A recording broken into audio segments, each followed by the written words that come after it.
여호수아 24장 8절부터 보겠습니다. 10절까지 아까는 출애굽에서 광야까지 과거를 회고하면서 여호와께서 선한 일을 이루시고 당신의 이름을 두셨다. 그래서 안식하게 하셨다는 내용을 살펴봤고요. 이제 요단 동편 땅에서부터 살펴보겠습니다.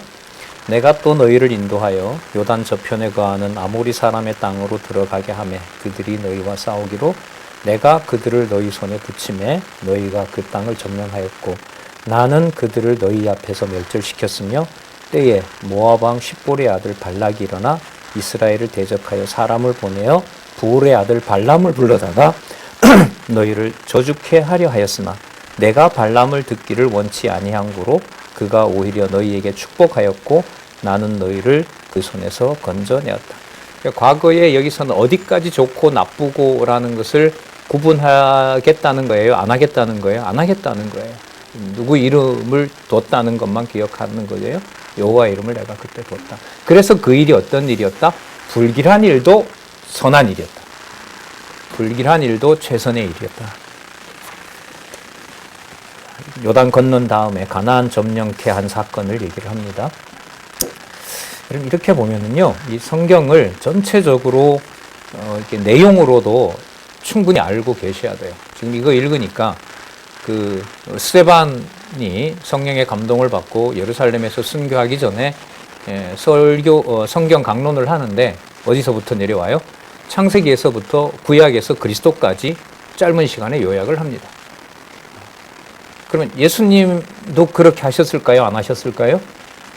예수님은 한마디로 끝을 내시죠. 너희가 성경에서 영생을 얻는 줄 알고 성경을 상고하거니와 그 성경이 내 얘기다. 똑같은 방식이에요. 그래서 우리가 성경을 얘기를 할 때 어느 부분을 얘기하더라도 바로 성경 전체의 구체적인 사건들을 잘 아시는데 뭐 다 기억할 수는 없어요. 우리 머리로.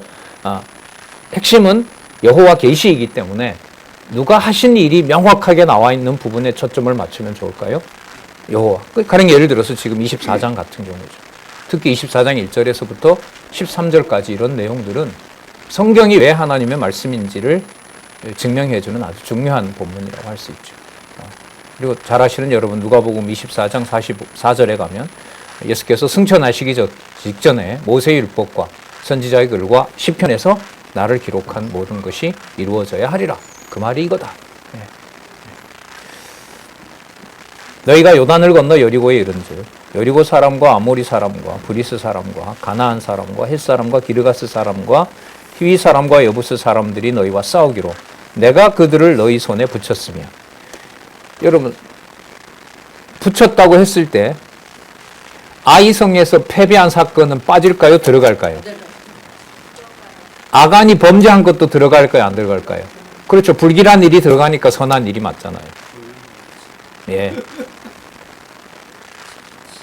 그럼 이제 앞으로 우리를 힘들게 할 때 선한 일이 이루어진다고 정리하셔도 좋을 것 같아요. 그 속에 세상 일만 망하는 게 아니고 안 좋은 일이 아니라 뭐와 관련된 일도 내 스스로는 그게 교회의 일과 관련된 거라고 하는 일에도 그 일이 안 됐을 때도 마찬가지잖아요. 약속의 땅 준다고 했는데 여리고도 멸망시켰으니까 아이성은 우리가 성경에 보면 여호와께 묻지 않고 2,000명만 보내는 거죠. 그 일도 어디에 들어간다? 내가 여호와가 하신 일이라는 것 속에 들어가는 거예요. 13절 내가 또 너희의 수고하지 아니한 땅과 너희가 건축하지 아니한 성읍을 너희에게 주었더니 너희가 그 가운데 거하며 너희가 또 자기의 심지 아니한 포도원과 감람원의 가시를 먹는다 하였느니라. 우리죠. 우리가 언제 율법 관리한 적이 있습니까? 1500년 동안? 없잖아요. 그런데 이걸 통째로 줘버렸어요. 가끔 얘기하지만 유대인들이 이 성경 신학을 진짜 이거 정답이네 이렇게 해석해야 되네라고 하면 아마 인간적으로 자존심 상해서 요단강으로 갈 사람들도 많을 것 같아요. 야, 이걸 이렇게 숨겨놓고 이걸 어떻게 한국에 주냐, 이걸 아무리 그래도. 한 20년 전에 인도 갔을 때 이런 일이 벌어졌다고 하더라고요. 인도 목사들이. 우리는 적어도 1800년, 1900년 역사인데 어떻게 우리가 한국 목사들한테 성경을 배우고 앉아있느냐. 옛날 선배들이 그렇게 얘기하시더라고요. 네. 그러므로 이제는 여기 답이 나와요. 자, 보실래요? 같이? 14절. 자, 결론이에요. 시작. 그러므로 이제 여호와를 경외하며 성실과 진정으로 그를 섬길 것이라. 너희 열조가 강 저편과 애굽에서 섬기던 신들을 제하여 버리고, 자, 누구만? 네, 이게 답이죠. 그러면 지금까지 그 실수했던 과정들, 반역했던 과정들, 조상 아담이 하와가 사단의 손에 장악됐다는 것도, 노아 홍수 때 모든 인류를 멸망시켰던 것도 결국은 누구만 섬기도록, 여호와만 드러내고 여호와만 섬기도록 하는 역사다. 그래서 이제 여러분들도 생각을 하시겠지만, 저도 이제 이런 본문을 보면서 그냥 이런 공식적인 어떤 공개적인 시간에 말로는 이렇게 하는 거지 실제 생활이 그래?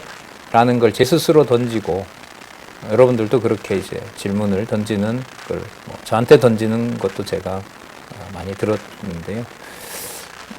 현실과 이상이라는 게 분리가 될까요? 안 될까요? 안 됩니다.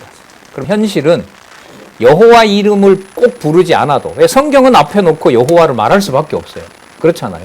이게 다른 무슨 책이 아니라 하나님의 말씀 성경이니까. 그러면 현실에서는 여호와의 이름이 안 나오더라도 그 일 속에 투정과 불만과 울음과 원망과 극단적인 비명이 나온다 하더라도 바로 그 자리가 그 일을 누가 하신다라는 계시 사건이 될까요? 여호와가 하신다는 사건이 되는 거죠. 거기에 예를 들면 이스라엘 백성 같으면 역시 모세를 통해서 기록해 놓은 저 율법 여호와만 섬기는 일이구나라는 걸 깨닫게 될 거고요. 그 말씀을 깨닫는 자들이 있다면, 우리도 교회 생활에 의미가 있다면 그 상황에서 여호와라는 말은 한마디도 못 꺼내지만 서로가 서로를 무난하면서 진리 안에서 소통하면서 누구만 주인이다, 누가 우리의 아버지구나라는 걸 기억하게 될까요? 여호와만. 그러니까 면대해서 꼭 무슨 여호와 말이 나와야 되는 건 아니죠. 여러분, 그리스도께서 그 십자가에 달렸을 때 할렐루야 찬양했어요? 제자들은 하나도 없고 도망갔는데, 마리아가 맞다, 저게 우리 아들이 그리스도구나, 그렇게 찬송했어요? 우는 것밖에 없어요. 그 자리에는 먼 발치에서 여인들이. 그러니까 나중에 그리스도가 무슨 말 했는지는 그 자리에 다 제자들이 도망갔기 때문에 마태도 아마 기록하면서 여인들의 증언을 통해서 쓰지 않았겠어요? 그 자리에 있었던? 그때 그 자리 제자들 하나도 없었거든요. 그럼 사실 기록들은 계시 방식이 여러 가지가 있는데, 요한계시록처럼 받아쓰기 방식으로 쓰는 것도 있어요. 다니엘 기록처럼. 하지만 야셀의 책처럼 뭐예요? 당시에 있었던 문헌을 인용할 수도 있어요. 천사 타락 사건은 우리가 외경이라고 놔두는 에녹서 같은 내용들이 거기에 있어요. 여러 역사책들이 인용하고 그리스 신화 내용도 들어가게 되고요. 그게 와서 인간의 정보가 살아계신 하나님의 말씀으로 정돈이 된 게 성경이거든요. 그래서 그걸 모른다면 이제 성경은 인간 문서다, 이런 이제 함부로 평가하는 일이 벌어지는 겁니다. 자, 15절 계속 볼게요. 만일 여호와를 섬기는 것이 너희에게 좋지 않게 보이거든, 약간 뭐라 그러죠? 조롱하는. 너희 열조가 강 저편에서 섬기던 신이든지, 혹 너희는 거하는 땅 아모리 사람의 신이든지 너희 섬길 자를 오늘날 택해라. 지금 택해서 가라. 오직 나와 내 집은 여호와를 섬기겠노라. 이런 말을 굳이 우리 버전으로 바꿀까요? 아무도 안 해도 혼자 합니다. 그 버전이 그러면 성경 버전인 줄 아시겠죠? 원로 목사님이 만든 어록이 아니고요. 성경 버전입니다. 여기 보시면 나오잖아요. 좋을 대로 하세요. 그런데 여러분, 이 또한 여호수아의 의지로 표명한 거라고 해석하면 될까요? 안 될까요? 아니죠. 아까 주어가 이미 나왔잖아요. 누가 하셨다? 내가 하셨다는 사실을 여호수아로 하여금 마지막 유언으로 쓰게 한 거고요. 그 유언을 여호와께서 지켜주시는 거죠. 24장 16절에서부터 18절. 백성이 대답하여 가로되 여호와를 버리고 다른 신들을 섬기는 일을 우리가 결단코 하지 아니하오리니 이는 우리 하나님 여호와 그가 우리와 우리 열조를 인도하여 애굽 땅 종되었던 집에서 나오게 하시고 우리 목전에서 큰 이적들을 행하시고 우리가 행한 모든 길에서 우리의 지난 모든 백성 중에서 우리를 보호하셨음이며. 자, 18절 읽어보겠습니다. 시작. 여호와께서 또 모든 백성 곧 이 땅에 거하던 아모리 사람을 우리 앞에서 쫓아내셨음이라. 그러므로 우리도 여호와를 섬기리니 그는 우리 하나님이시다. 백성들이 아닙니다. 무슨 말씀이세요? 우리는 여호와를 쫓아갈 겁니다. 걱정하지 마십시오. 자, 그러면 여러분이 여호수아 같으면 어떻게 대답을 해주셔야 돼요? 아, 그러시냐고. 맞다고. 그렇게 하시자고. 그렇게 해야 되거든요. 여기에 이른바 엄청난 반전이 있어요. 네, 엄청난 반전이 있습니다. 자, 19절. 여호수아가 백성에게 이르되 너희가 여호와를 능히 섬기지 못할 것은 그는 거룩하신 하나님이시요 질투하는 하나님이시니 너희 허물과 죄를 사하지 아니하실 것이미라. 무슨 말을 대답을 이렇게 해줘요? 그래, 그렇게 합시다. 저도 그렇게 할 거고 나만 하지 말고 여러분들을 같이 섬기고 우리 후손들에게도 그렇게 잘 가르칩시다. 이렇게 가야 되거든요. 근데 그걸 딱 듣고 여호수아가 하는 말이, 자, 죄송합니다. 택도 없는 소리다. 당신들 여호와 못 섬긴다. 그럼 아까 그러면 백성들이 했던 건 가식이었을까요? 진심이었을까요? 진심이죠. 자, 또 다른 예를 들게요. 주는 그리스도시요 살아계신 하나님의 아들입니다라고 얘기를 하고 그리스도께서 내가 곧 잡힌다라고 얘기를 하니까 베드로가 뭐라 그럽니까? 절대로 그럴 일이 없습니다. 제가 죽어도 선생님과 같이 죽겠습니다. 그 예수님이 뭐라 그랬어요? 사단아 물러가라라고 했어요. 그럼 조금 전에 베드로가 내가 죽어도 주를 위하여 죽겠습니다라는 말이 거짓일까요? 진실일까요?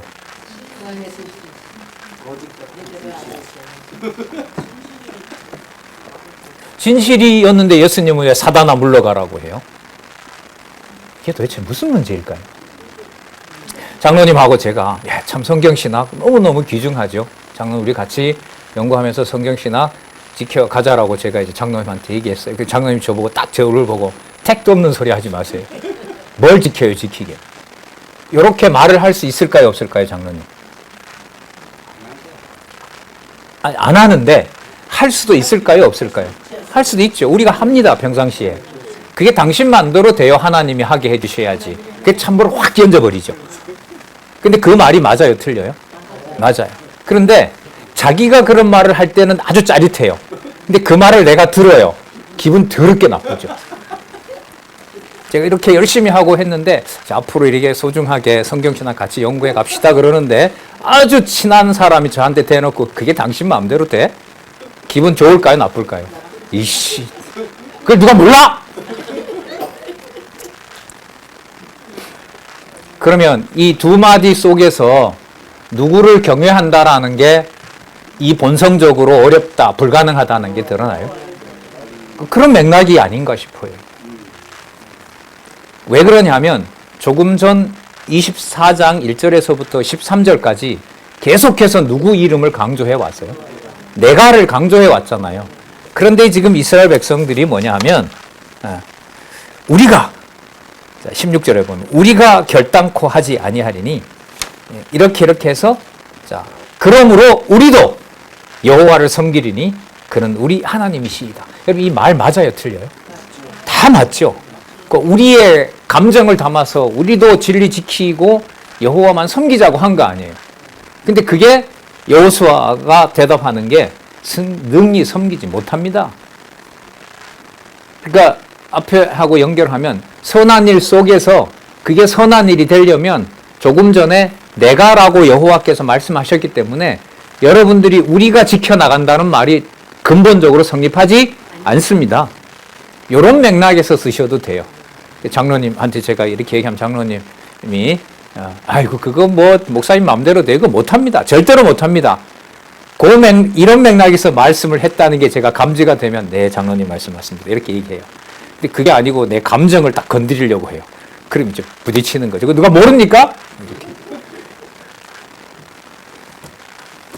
민감하죠? 일상입니다, 이게. 일상이에요. 자, 우리 변치 말고 우리 성경신학 같이 지켜가자. 옆에 있던 원로 권사님이 그게 니네들 뜻대로 되냐? 살아봐라. 이러면, 뭐야. 이럴 거예요. 진짜 별 수 없죠? 왜 그러냐면, 그는 무슨 분이다? 거룩하신 분이다. 여러분, 이때 거룩성은 인간의 어떤 것으로도 접근할 수 없고 이해할 수 없고 함부로 말할 수 없는 하나님의 속성. 그걸 우리 소호고에도 있죠. 거룩이란 무엇인가? 주관과 객관을 초월해 있고 내재적으로 초월해 있는 거. 거룩하신 하나님. 그 다음 보세요. 어떤 하나님을 얘기하죠? 질투하는 하나님은 누구 기준에 선과 악을 집행하시는 분? 하나님 기준에. 그러니까 당신의 이름이 훼손되는 것을 용납하는 분이 절대로 아니라는 게 질투하는 하나님이신 거죠. 그럼 당신의 이름이 훼손되는 것을 어느 누구보다가도 당신이 관리하셔야 되거든요. 그 누구 손에 맡기면 안 돼요. 아담 손에 맡기려고 하는 하지만 그렇게 안 하시기 때문에 지으신 가장 강교한 뱀을 둬서 에덴 동산의 통치권을 뺏은 거 아니에요. 자, 그러면 언약이 무슨 필요가 있어요? 이 땅에 어느 누구도 관리할 수 없는 인류가 없는데. 그런데 아담을 뺏으면서 창세기 3장에 가면 여자의 후손이 절대선을 이룰 수 있는 통치자로 온다는 메시아 언약을 창세기 3장에서 하시는 거죠. 육의 몸을 입고 죄 있는 몸으로 십자가의 저주 받으셨지만 그는 본래 뭐 없는 자예요? 죄 없는 자인 겁니다. 자, 20절. 질투하는 하나님이시니 너희 허물과 죄를 뭐하지 않는다? 사하지 아니할 것입니다. 그러면 여러분들이 그렇게 얘기를 하는데 앞으로 가나안 땅에서 살면서 하나님께서는 거룩하신 분이고 당신의 이름이 훼손되는 것을 당신이 막으시고 막으시는 과정에 여러분들의 허물과 죄를 반드시 뭐한다? 드러낸다. 지난 역사에서 그렇게 하신 것처럼. 그러니까 아까 무슨 일도 반드시 이룬다? 불길한 일도 반드시 이룬다. 다르게 말하면 불길한 일을 반드시 이루어야 된다. 그러니까 여러분들이 우리가 여호와만 쫓겠다고 했던 것이 아니라 우리가 그 말 속에는 우리가 누구도 쫓을 것이다라는 말이 들어가야 돼요. 그러니까 아까 백성들이 화답을 이렇게 했잖아요. 우리도 여호와를 섬기리니 그는 우리 하나님입니다. 우리가 여호와만 섬기겠습니다. 라고 얘기를 한 것 속에 이걸 여호수아는 이렇게 풀어주는 거예요. 그래, 맞다. 여호와를 섬기는 건 맞는데 그 속에 너희들이 누구를 버리는 일도 반드시 일어난다. 여호와를 버리는 일도 반드시 일어난다. 그러면 여호와를 섬기는 것은 누가 한다? 아까 여호와께서 말씀하신 것처럼 내가 한다. 그 선한 일을 내가 이루어간다. 그리고 이미 신명기에는요. 여호수아가 뭘 받냐 하면 모세가 말씀을 받으면서 신명기 28장부터 복과 화가 나오잖아요. 그죠? 저주와 그 다음에 생명과 복과 저주가 나오고 생명과 저주가 나오고 이런 내용들이 대비가 되면서 그걸 노래로 만들어서 부르라고 했죠. 뭐 할 때? 붙잡혀 끌려갈 때 우리가 이렇게 범죄한다고 했던 것이 이루어졌고 이 자리에 이 일이 여호와가 하시는 일이다. 그걸 노래로 부르라고 노래도 만들어줬잖아요. 그 연장선에서 여호수아가 이런 말씀을 기록하도록 한 겁니다. 20절 볼게요. 자, 만일도 뭐뭐 할 때입니다. 더 설명해요. 너희가 여호와를 버리고 이방 신들을 섬길 때에 너희에게 복을 내리신 후에라도 돌이켜 너희에게 화를 내리시고 너희를 멸하시리라. 이거 나쁜 일이다, 좋은 일이다. 불길한 일로 끝난다. 불길한 일은 수단이다. 과정이다. 과정이다. 예. 백성이 여호수아에게 말하되, 이 베드로 스탠스입니다. 백성이 여호수아에게 가라되, 아닙니다, 아닙니다. 우리가 정말로 여호와를 섬깁니다. 예수님이 이럴 때 뭐라 그랬다고요? 사탄아 물러가라. 여러분, 그렇죠. 뜻이 맞아서, 야, 우리가 함께 해가자. 진짜 성경신학 처음 만나고, 우리가 대학 때, 대학 친구들을 통해서 저희들이 만났기 때문에, 지금 돌이켜보면, 야, 저런 대학 생활을 한 사람들이 있었을까? 한 몇 년을요? 한 2년 넘게, 2년, 3년 동안, 4년 동안은 아침에 만나서 성경 보고, 수업 들어가서 오후에 다시 만나 성경 보고, 토요일 날 가서 성경 보고, 토요일 날 밤에 신학 공부하고. 야, 우리 변치 말고 우리 40대까지 성경 박사가 되자. 뭐 서로 그렇게 하면서 뭐 눈물도 나고. 자, 이런 일이 어떻게 벌어졌냐? 뭐 각자 그걸 고민하던 것도 다 해결이 되고, 상황들이 다 어려웠었거든요. 어떤 한 친구는 아버지 돌아가셨고, 저는 이게 막 짱돌을 들어야 되는지 말아야 되는지 맨날 서클 가서 논쟁하고, 한 친구는 가정 환경이 어려웠고, 또 친구들 사이에 갈등도 많았고. 그런데 이제 말씀 딱 듣고 나서 그 테이프를 들었잖아요. 그러고 나서, 야, 이거 진짜 이게 우리 이렇게 하자. 웬걸요? 2, 3년 후에 하나님이야. 다 흩어나고.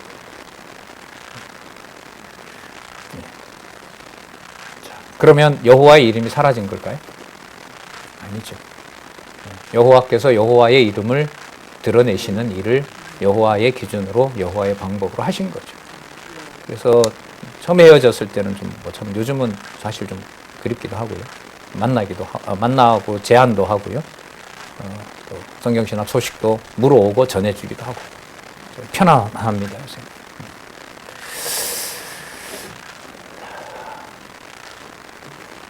백성이 여호수아에게 말하되, 아니니이다. 우리가 정녕 여호와를 섬기겠나이다. 여호수아가 백성에게 이르되, 너희가 여호와를 택하고 그를 섬기라 하였으니 스스로 증인이 되었으니라. 그러니까 앞으로 불길한 일을 통해서 망할 때 너희들이 지금 섬기겠다고 했던 그 말이 뭐가 된다? 근거가 된다. 언제 우리가 그랬어요? 이런 말 하지 못하게, 핑계치 못하도록 스스로 증인이 됐다라고 얘기를 합니다. 그럴 때 그들이 가로되, 우리가 증인임. 그렇죠. 우리가 증인 서겠습니다. 야, 멋있죠? 멋있어요. 근데 이제 사사기 1장 가면 뒤집어져요, 이렇게. 죄송합니다. 뒤집어지는 게 아니라 하나님의 능력으로 돌아와요. 죄송합니다. 이 연결을, 접속사를 똑바로 써야지. 여호수아가 가로되, 그러면 이제 너희 중에 있는 이방신들을 제하여 버리고 너희 마음을 이스라엘의 하나님 여호와께로 향하라. 백성이 여호수아에게 말하되, 우리 하나님 여호와를 우리가 섬기고 그 목소리를 우리가 청정하리라 한지라. 다시 한번 증인. 너희들 분명히 말을 하도록. 자, 여기에 성경의 기록까지 시켜놨어요. 자, 그러면 나중에 못 지키는 일이 벌어졌어요. 그러면 후손들이 봤을 때는 뭐라고 정의할까요? 1번, 웃기는 조상들이네. 2번, 여호와가 하신 일이 많네. 몇 번요? 2번. 여호와의 이름은 누가 보존하시는 거구나. 여호와만 보존하시는 거구나. 처참하게 망해서 끌려갈 때. 자, 24장 25절에서부터 28절, 여호수아가 세겜에 돌을 세워 언약의 증거를 삼습니다. 돌 세우는 전통은 아브라함 때부터 그곳에 돌을 세우고 원석을 세우고 누구의 이름을 불렀더라? 그랬죠. 그날에 여호수아가 세겜에서 백성으로 더불어 언약을 세우고 그들을 위하여, 자, 여기 보세요. 율례와 법도를 베풀었더라. 자, 아까 자신이 봤던, 모세가 죽기 전에 봤던, 완성시켜놨던 그 법을 이스라엘 백성들이 알립니다. 그 법 속에 뭐가 들어있어요? 복과 저주가 들어있죠. 그리고 저주 받을 준비를 조금 전에 시켰죠. 너희들이 분명 지킨다고 뭐 했다? 맹세했다. 서원했다. 그럼 그 서원이 어기게 되면 너네들이 망하게 되는데 그때 다른 소리 하면 안 된다. 그리고 그게 여호와가 이미 규례 가운데, 율례 가운데 선언해 놓은 거다. 그러면 그 일을 의지적으로 너희들이 안 섬기고 배신한 것 같지만 그게 누구의 법대로 집행된 거다? 여호와의 법대로 집행된 거다. 이렇게 되는 거죠. 그게 여러분 법의 권위입니다. 절대 진리의 권위인 거죠. 예를 들면 뭐 어떤 청소년이 홧김에 친구를 때렸는데 그가 죽어버렸어요. 걔가 형사법에 뭐 무기징역 사형 이런 거 꼭 알아야 될 필요가 있어요, 없어요? 걔는 모를 수도 있어요. 하지만 그 사건에 대해서 이미 한국의 법은 뭐 하도록 무기징역이나 엄한 벌을 내리도록 이미 그 법에는 정해져 있는 거죠. 그러니까 뭐 했으니까 알아요? 그런 형사적인 죄를 범했기 때문에 뭘 알게 돼요? 법을 알게 되는 거죠. 일반적으로 말씀을 드린다면 그게 바로 지금 이스라엘 백성들에게 있는 거죠. 자, 우리가 꼭 지키겠습니다. 그래? 못 지켰을 때 그러면 여호와께서 처벌하겠다는 그 내용들이 그들에게 그대로 이루어지는 거죠. 오히려 처벌을 하지 않으면은요 법의 권위가 서질 않아요. 그렇죠? 그러니까 빨리 뭐 해주는 게 좋아요. 그러니까 사회 질서가 지켜진다는 말은 헌법에 있는 대로 빨리 집행해 주는 게 좋아요. 근데 그 법이 명확한데도 지켜지지 않으면 뭐가 일어나는 거예요? 부정부패가 일어나는 거죠. 권력자가 자기한테 불리하니까 헌법대로 뭐 하지 못하게? 재판하지 못하게. 그러니까 헌법재판소장 자기가 임명하고 대법관 자기가 임명하고 딱딱 자리에 해놓으면은 아무리 뭐 경찰이 붙잡아서 내둔다 하더라도 검찰은 또 자기 좋아하는 사람 심으면은 뭐가 되지 않아요? 법적 요건이 성립하지 않는 거죠. 20대 때 가장 이제 제가 힘들었던 게 이런 거예요. 헌법에 명시되어 있는 대로 일이 진행이 안 되니까. 예를 들면 이렇게 뭐 국가 문제를 볼 때. 이게 그러니까 20대 초반에 이 피가 끓는 애들이 이걸 견디지 못하더라고요. 그래서 몸에 막 신나 껴안고 자기 몸 불태우는 친구도 있었고. 야, 진짜 참, 그 친구들이 성경 신학 안 만났으면 니도 어떤 꼴 난지라 알아 고마워하라고 이렇게 얘기도 했었는데 그렇죠. 그걸 진짜 문제로 자기 문제로 삼으면 살기 힘들 거예요. 자, 어쨌든 율례와 법도를 베풀게 됩니다. 세상 법도 그런데 바로 여호와의 율례와 법도는 반드시 이스라엘 백성들에게 성취되게 됩니다.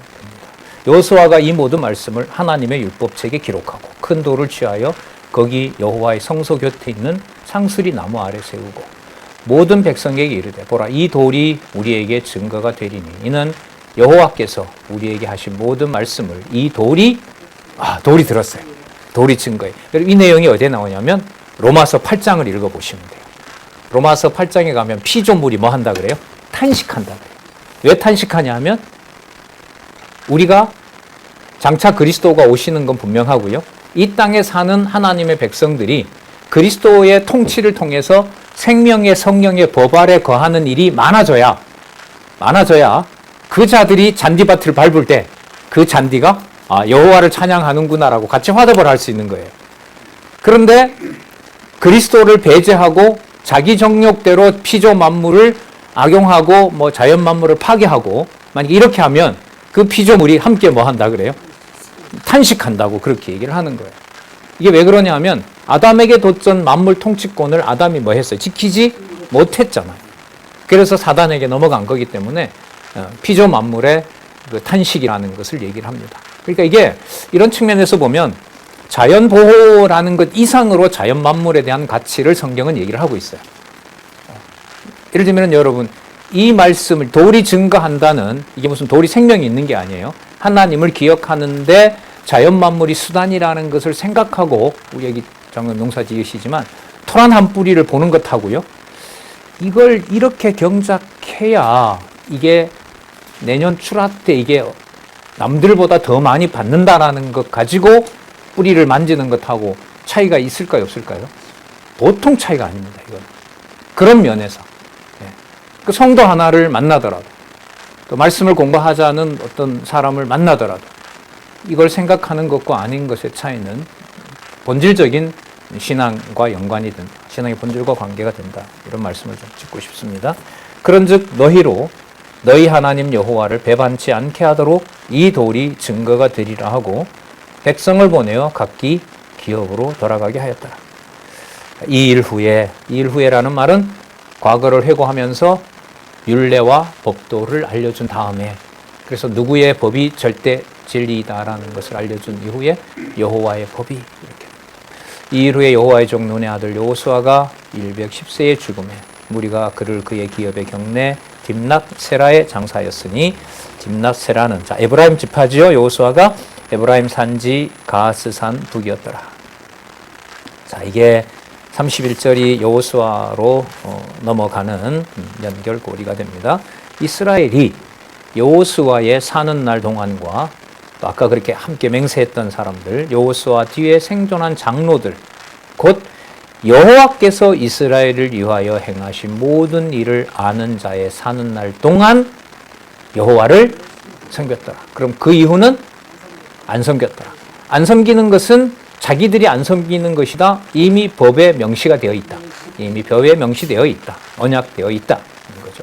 여호수아가 그래서 뭐 하지 못할 것이다. 여호와를 너희들은 못 섬긴다. 그는 거룩하신 분이고 질투하시는 하나님이시기 때문에 너희들이 못 섬긴다. 그리고 허물과 죄는 반드시 여호와께서 심판하시기 때문에 너희들이 여호와를 너희들 능력으로 섬긴다고 할 수가 없다. 이 32절에서부터 33절 볼게요. 자, 세겜 땅에 있었던 한 사건을 얘기를 하는데 이스라엘 자손이 애굽에서 이끌어낸 요셉의 뼈를 세겜에 장사하였으며 이 땅 세겜 땅을 야곱이 므낫세에게 나중에 이제 분배가 되잖아요. 여호수아에 보면 땅이 제일 커요. 므낫세 땅이. 야곱이 요셉에게 축복을 하죠. 요셉 지파가 뭐 해야 돼? 커져야 돼요. 장자권은 에브라임에게 있지만 장자권은 뺏어서 에브라임에게 가지만 장자였던 므낫세는 내용에 보면 뭐 하게 돼 있어? 축복을 받게 되어 있어요. 그래서 오른쪽에도 땅이 있고 왼쪽에도 땅이 있고 가나안 땅에도 있고 요단 동서 땅에 다 땅을 갖는 겁니다. 이스라엘 자손이 애굽에서 이끌어낸 요셉의 뼈를 세겜에 장사하였으니 이곳은 야곱이 세겜의 아비 하몰의 자손에게 금 100개를 주고 산 땅이라. 이게 거의 북쪽 경계가 됩니다. 그것이 요셉 자손의 기업이 되었더라. 아론의 아들 엘르아살도 죽음에 무리가 그를 그 아들 비느하스가 에브라임 산지에서 받은 산에 장사하였더라. 자, 전체적으로 우리 매 시간마다 제가 개론을 여러분들에게 알려드리고 수업을 하기 때문에 간단하게 정리를 하고요. 여호수아는 나중에 사사기를 공부한 다음에 같이 묶어서 복습을 하도록 하겠습니다. 그래서 간단하게 요절 구조로 정리를 하고 바로 이제 사사기로 들어가도록 하겠습니다. 보시는 것처럼 두 개 주제로 분리되어 있죠. 가나안 땅 진입해서 정복하는 거, 땅에 진입해서 땅을 정복합니다. 그리고 땅 분배할 때 점령한 땅뿐만 아니라 뭐한 땅까지 미정복지까지 미리 준비를 미리 다 분배하는 내용이 나타나고요. 그걸 아까 23장, 24장에서 봤을 때 여호와께서는 이미 다 뭐 했다? 주셨다. 그리고 여호와께서는 뭐 하셨다? 안식하셨다. 그리고 모든 선한 일이 이루어졌다의 선한 일은 누구 이름을 두기에 모든 일들이 최선이었다? 여호와의 이름을 두기에. 그래서 여호와만 섬기도록 하시려는 일이었고 마지막 아까 24장에서는 바로 세겜의 증거가 된 그 돌들을 통해서 규례와 여호와께서 모세를 통해서 완성하신 규례와 법도에 따라서 계명과 율례와 규례와 법도에 따라서 약속하셨던 불길한 일들이 이스라엘 자손들에게 반드시 일어나는 일이 생겨야 됩니다. 그리고 통치자가 오셔서 이걸 더 완벽하게 이루셔야 됩니다. 자, 그게 통치 언약과 관련된 거죠. 그러면 사사기서 다윗 왕이 올 때까지 적어도 300년, 시간으로 보면 한 350년 가량 되는 그 역사가 우리가 사사기서에서 언약 자손의 시험이 나타납니다. 그럼 저기 언약 자손의 시험은 조금 전에 여호수아가 약속했던 율법과 율례와 규례를 들어서 약속한 것을 여호와의 약속한 것을 확인해 주는 것과 떨어져야 돼요. 반드시 연결이 돼야 돼요. 반드시 연결이 돼야 되는 거죠. 그러면 첫 번째 제목을 한번 보세요. 사사기 1장에서부터 3장 6절 언약 자손에 뭐가 나오죠? 불순종. 저거 뭐 되어 있어요? 약속되어 있죠. 불순종은 빨리 할수록 더 크게 할수록 나쁘다 좋다? 아 좋다. 자, 이거 완전 센 애가 돼야 돼요. 이거 불순종 빨리 더 많이 할수록 좋다. 그래야 빨리 뭐 하니까? 빨리 망하니까. 그래서 빨리 누굴 부를 수 있으니까. 여호와 부를 수 있으니까. 예. 그 과정을 견디는 것도 여호와의 능력으로 견디는 거죠. 여호와의 은혜로 견디는 거고요. 그 여호와의 이름을 여호와께서는 사사를 세워서, 여러분 저 사사라는 말은요, 그 영어 개념을 좀 빌리면은 재판장입니다.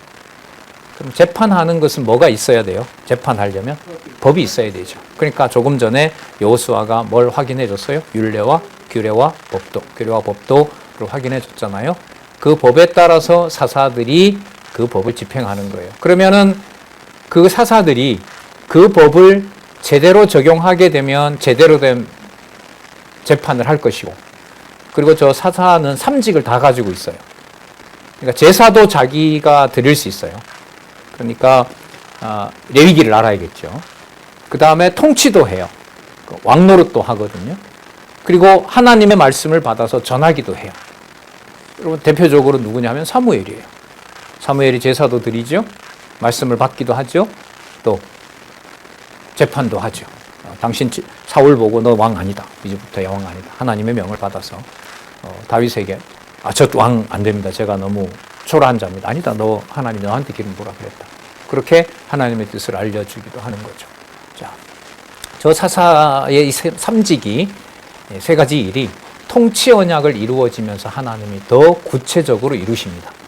구체적으로 이루세요. 왕이 따로 있고요. 사무엘 이후 보면 왕이 따로 있고 선지자가 따로 있고 또 제사장이 따로 있죠. 그러니까 사사 시대에는 우리가 잘 아시는 대로 자기 소견에 옳은 대로 행한 일이 사사들에게도 벌어지게 되면요. 뭐가 돼요? 나라 망합니다. 뭐도 엉망이 돼요. 한 사람에 의해서. 선지직도 엉망인 거고요. 통치직도 엉망이 되는 거고요. 제사직도 엉망이 돼요. 그러니까 제대로 되면, 율법대로 되면 나라가 통치가 되겠지, 운영이 되겠지만, 만약에 이게 타락하게 된다면 이 부패와 여호와를 잊어버리는 일은 더 심각하게 이제 전개가 되겠죠. 그 심각하게 전개되는 과정이 이 사사기서에 일시적으로 사사를 세웠을 때는 전쟁에서 승리하면서 이방 대적을 칠 때는 좋은데 이내 태평해지면 다시 또 여호와를 버리게 되는. 그런데 이 일이 어디에서 약속이 되어 있다? 신명기서에서, 레위기서에서, 여호수아의 입에서 그대로 이루어져야 되는 겁니다. 그러니까 바른 길 하나는 모든 수많은 사건들이 있어도 누구 이름을 부르도록 기다리고 있는 길인 거예요. 여호와의 이름을 부르도록. 그 길로 다 돌려놓는 거죠. 그게 바로 리폼이에요. 그 원형을 회복하는 거. 그리고 그걸 역사 속에서는 종교개혁이라고 하죠. 그럼 4절로 가서 한번 저기 보시면 1장에서부터 3장 6절 언약 자손의 불순종이 나오고요. 3장 7절에서부터 상당 부분이죠. 16절까지 언약 자손들을 계속해서 시험합니다. 그러니까 불순종한 걸 바탕으로 시험하니까요. 무슨 일이 반복이 될까요? 여호와께서 치셔야 되죠. 안 치면 이게 여호와께로 안 돌아온단 말이죠. 그러니까 무슨 일이 벌어져야 되냐면 이방신을 섬겨야 되고 자기 땅의 경계를 넘어서 다른 민족들에게 가서 빼앗아야 되고 민족들 간의 그 약속도 없어져야 되고 그런 일들이 3장 7절에서부터 16절까지 일어나게 됩니다. 그런데 그냥 두시면은 여호와의 법인지 아닌지를 알 수가 없어요. 그러니까 누구를 보내실 수밖에 없어요? 사사를 보내실 수밖에 없는 거예요. 그래서 사사를 보내게 되고요. 그게 이제 전반기에 그런 일들이 벌어지고 그 다음에 후반기에 가서도 똑같은 일이 벌어집니다. 그러니까 전반기는 누구에게 가깝냐면 여호수아에게 가까워요. 시간을. 그게 한 350년 정도 되기 때문에 전반기는 모세와 여호수아에게 가까워요.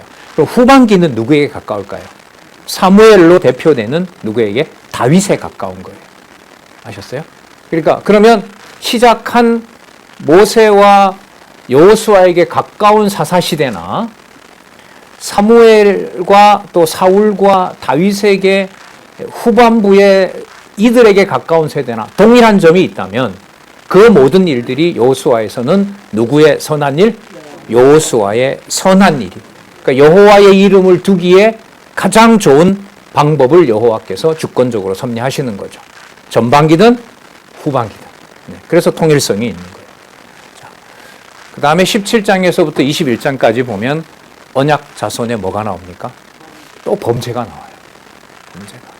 불순종과 시험을 하시는데 그 연장선에서 시험을 극단적으로 언약 자손들이 서로 한 지파의 범죄로 언약 자손들이 다른 지파를 진멸하는 수만 명을 죽이는 일이 언약 자손들의 범죄 내용 속에 들어갑니다. 그걸 사사기서는 어떻게 결론을 내냐면 왕이 없으므로 자기 소견에 옳은 대로 행하였더라. 그럼 이때 자기 소견에 옳은 대로 행할 때는 여호와의 이름을 빼고 할까요? 여호와의 이름을 이용할까요? 요거 중요합니다. 사사기서에서. 그래서 아까 우리 신앙생활 관련해서 짚었었지만 여호와의 이름으로 말을 하고 여호와의 이름과 함께 감격한 그 자리에 그 누구의 소견에 만족함이 동시에 들어간다고요? 내 중심의 소견이 그게 같이 들어갑니다. 이게 사사기서에서 보여주는 겁니다. 그러니까 이게 굉장히 아슬아슬한 거죠.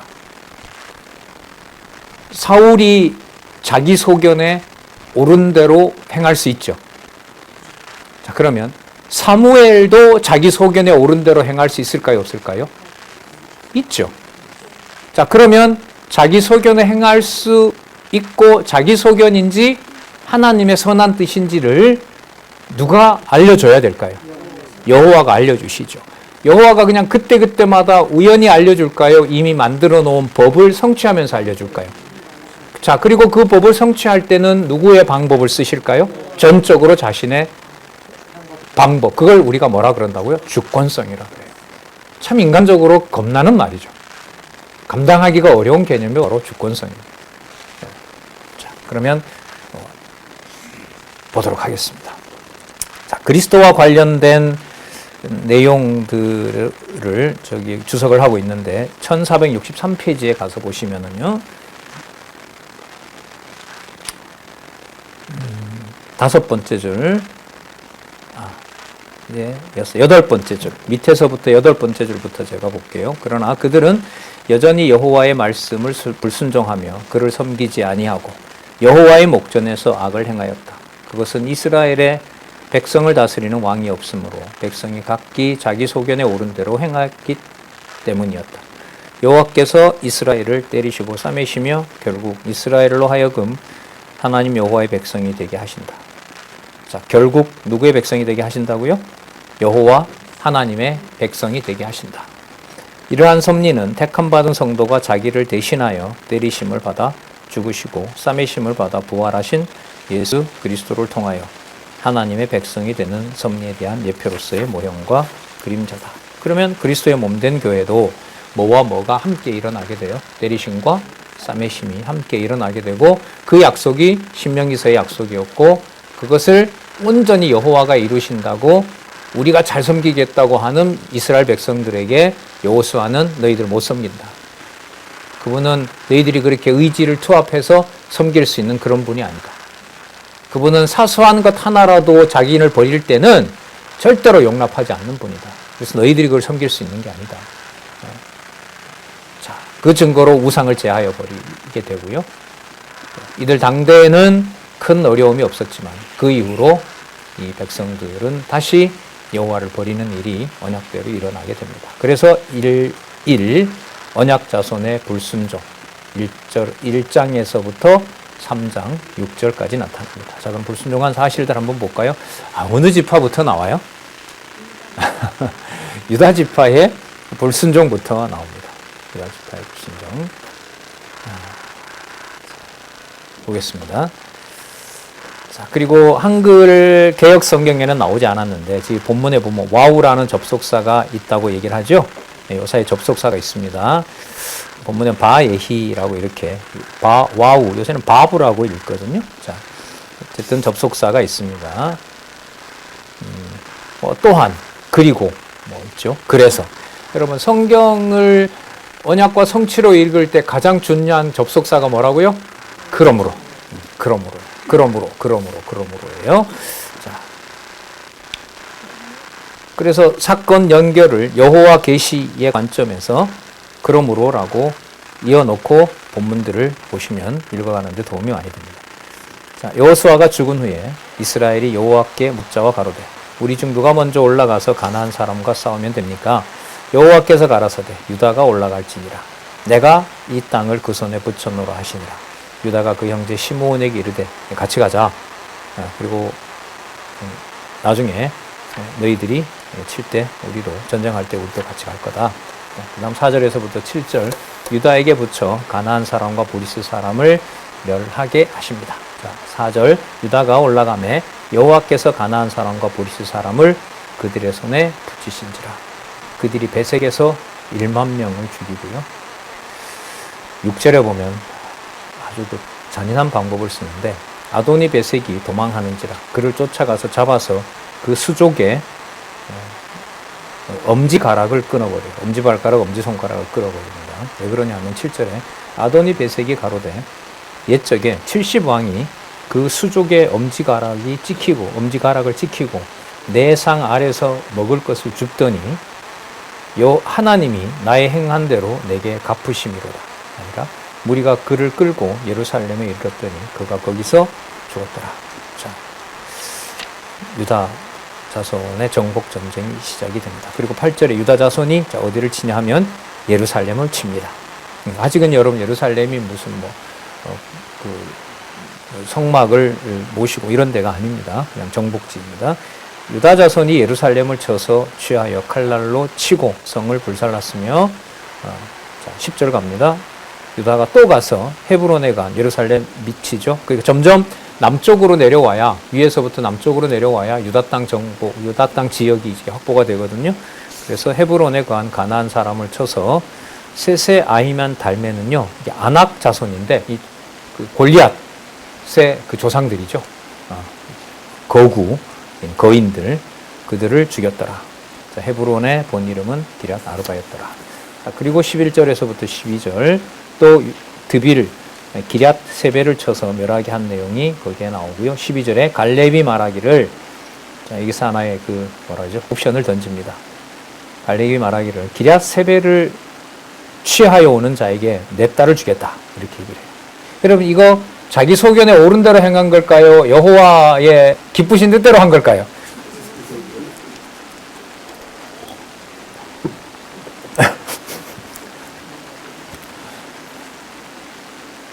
자, 고민 한번 해보시고요. 어떤 일이 벌어지느냐? 자기 조카가 그 기럇 세베를 치고 돌아옵니다. 그러면 딸 줘야 돼요, 말아야 돼요? 줘야죠. 그래서 자기 딸을 줘서 이제 사촌들끼리 결혼하는 일이 벌어집니다. 그리고 딸은 가면서 아버지 저에게 줬던 지분도 주세요. 자, 그렇게 하면서 결과적으로 갈렙 후손들이 딸도 또 자기 사위도 자기가 정착해야 될 유대 땅에서 하나님이 정해준 그 땅에서 자기 땅의 소유를 분배받게 됩니다. 그럼 누구 뜻대로 이루어진 거죠? 여호와의 약속대로 유다 지파의 정착이 이루어지는 거죠. 그럼 아까 갈렙이 그걸 취하는 자에게 내 딸을 주리라 이렇게 했던 이것은 자기 소견에 옳은 대로 한 걸까요? 여호와의 뜻에 합한 걸까요? 합하죠. 이게 이 사건 이러한 어떤 고민이 사사기서를 공부해 가실 때 드러납니다. 자, 그리고 그 판단이 여호와에게로 향하도록 이미 약속이 되어 있어요. 과정에 누구 소욕대로 한다 하더라도 자기 소욕대로 한다 하더라도 자기 소견에 옳은 대로 행한더라도 결국 여호와 하나님만 의지하게 합니다. 그게 사사들에게도 이루어지고요. 이스라엘 백성들에게도 이루어지고 나중에 다윗 왕이 오기 전에 마지막 사사인 사무엘에게도 이 똑같은 일이 벌어져요. 하나님의 약속을 너무나 분명히 아는데 사울 왕이 너무 매달려요. 그러니까 사무엘이 밤새도록 기도해요. 무슨 기도할까요? 하나님께 기도를 하거든요. 거기 보면 밤을 새웠다 그래요. 그러니까 인간적으로 사울 왕이 버려지는 것에 대해서 이게 마음의 정리가 사무엘이 안 돼요. 안 되게 하십니다. 그렇다고 누구 가서 손을 다시 들어줄 수 없어요? 사울 왕 손을 다시 들어줄 수가 없어요. 왜? 하나님이 버렸다 나는. 너 다른 데 가서 기름 부을 준비해라. 이새의 집에 가서 그러면 사울이 아무리 거기서 표현해 보면요. 사울이 간곡하게 매달리며 얼마나 붙잡았는지 사무엘의 겉옷이 찢어집니다. 가지 말라고. 있는 동안은 이스라엘 백성들이 나를 왕으로 좀 대접해 주도록 옆에 당신이 좀 있어 달라. 근데 사무엘은 거기 있으면 돼요, 안 돼요? 안 돼요. 이새의 가문으로 가서 기름을 부어야 돼요. 그래서 사무엘이 밤새도록 기도합니다. 뭐라고 할까요? 기도를? 그래도 그렇지. 좀 어떻게 여지가 없겠습니까? 안 된다. 아니, 그래도 백성들이 좋아하는 왕입니까? 안 된다. 하여튼, 그 일들이 사사기서에서 자기 소견에 옳은 대로 버려두면 아무리 대승을 거두었다 하더라도 누구를 섬기지 못하는, 여호와를 섬기지 못하는 일로 관계가 됩니다. 그리고 엄청 고난을 당하게 되면 누구의 이름을 또 부를 수 있게, 여호와의 이름을 부를 수 있게 하는, 그게 언약 자손의 시험의 핵심 내용입니다.